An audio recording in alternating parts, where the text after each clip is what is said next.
Hello everyone.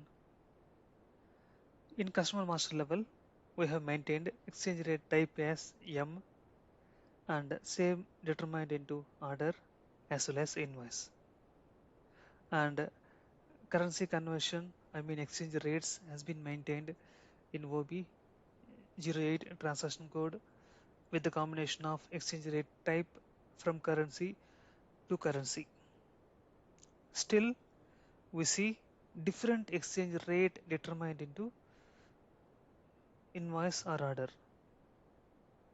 And today we will discuss about this issue, and here we are talking about only the pricing exchange rate.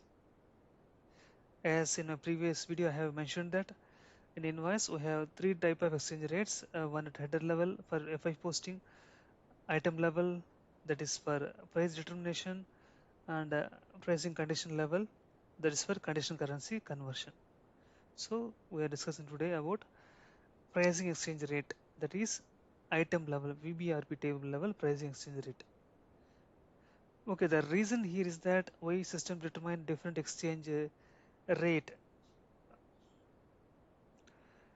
There is one transaction code OBBS.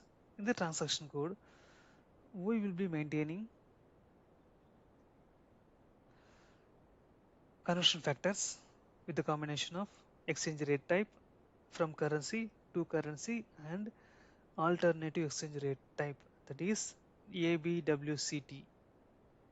So whenever alternative exchange rate type has been maintained, then system will always try to get the exchange rate based on this alternate exchange rate type only. It will ignore the uh, exchange rate type maintained in customer master level. So there are two transaction codes OB08 to maintain the exchange rates and OBBS to maintain the conversion factors. And there is one more table TCURV. In the TCURV table for exchange rate type wise we will be maintaining alternative currency. It is not mandatory, we can maintain or we can leave it.